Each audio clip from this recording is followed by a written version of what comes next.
All right, back at it again with the old Mobius Dickus, Chapter 11, The Nightgown. Very short chapter, so it's going to be a brief one, but nevertheless, there's some stuff in here. So Ishmael and Queequeg are sitting in bed together, or laying in bed together, and then this enjoyment of their bodily warmth prompts Ishmael to say, "The more so I say that he was glad there was no fire in the room, because to truly enjoy bodily warmth, some small part of you must be cold, for there is no quality in this world that is not what is merely by contrast. Nothing exists in itself.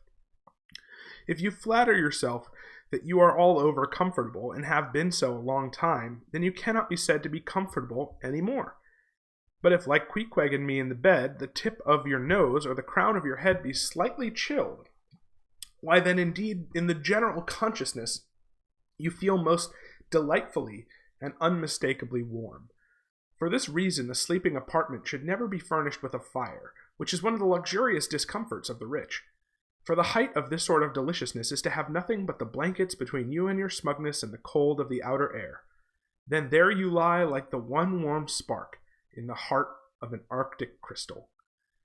I could have marked that passage blue too, because I find it absolutely hilariously true. I mean, anyone who's ever been too hot while sleeping, then you know that that's uncomfortable. And then anyone who's had a nice cold breeze coming through your room as you try to go to sleep, ooh, not much better.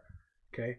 But obviously the parallel here is that when Ishmael says that nothing is true in and of itself, it's all relative, perhaps just like temperature is relative, knowledge or truth is relative.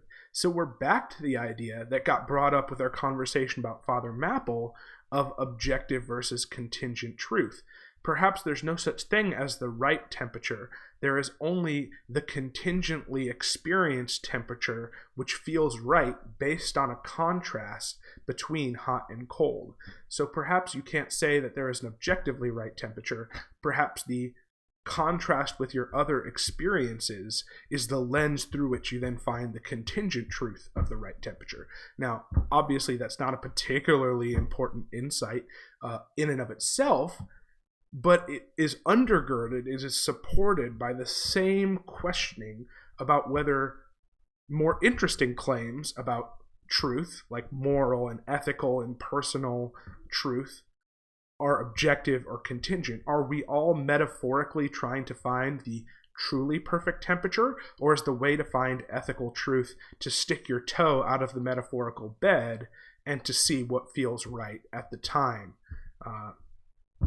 Interesting question. Second yellow passage here, Ishmael. Again, Melville can't help himself. It's a 3-page chapter and he's just throwing out these bangers.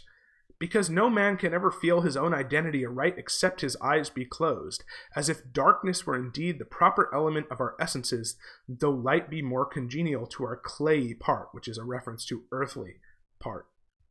So here, Melville is drawing a contrast between the things that are easy to know about the world, like physical phenomena, and associating them with light, which is typically associated with knowledge, right? It's very easy to come to truth claims about how gravity operates, 9.8 meters per second squared, and he is contrasting that with the ambiguity and difficulty of knowing the self, which he uses with the image of closing your eyes to represent the focus and concentration and difficulty that is required to know yourself, and to further emphasize the ambiguity and difficulty of knowing oneself as opposed to knowing the world. He associates it with the physical darkness of closing your eyes, which, as we know, darkness is lack of knowledge or lack of understanding, right? If we say someone is in the dark, then we're saying they have a lack of access to knowledge. So in this little one line, he is drawing a contrast between types of knowledge that are easy to find and types of knowledge that are more difficult to find, that require one's metaphorical eyes to be closed. And then last thing here, as Queequeg and Ishmael smoke their pipe together, it seems that in this one orange quotation I marked that we have another representation of the power of sympathy that we discussed in the last chapter, A Bosom Friend. Be it said that though I had felt such a strong repugnance to his smoking in the bed the night before, yet see how elastic our stiff prejudices grow when love once comes to bend them. For now I liked nothing better than to have Queequeg smoking by me, even in bed, because he seemed to be full of such serene household joy then. I no more felt unduly concerned for the landlord's policy of insurance. I was only alive to the condensed, confidential comfortableness, another nice alliterative phrase, of sharing a pipe and a blanket with a real friend. With our shaggy jackets drawn about our shoulders, we now passed the tomahawk from one to the other, till slowly there grew over us a blue-hanging tester of smoke, illuminated by the flame of the new-lit lamp.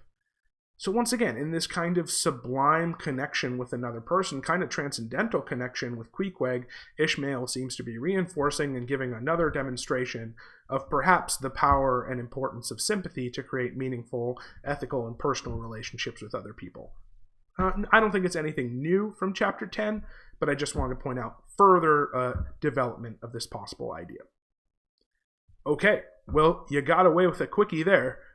6 minutes, ain't no thing. Chapter 11 is small, the nightgown, in the books. See you in Chapter 12.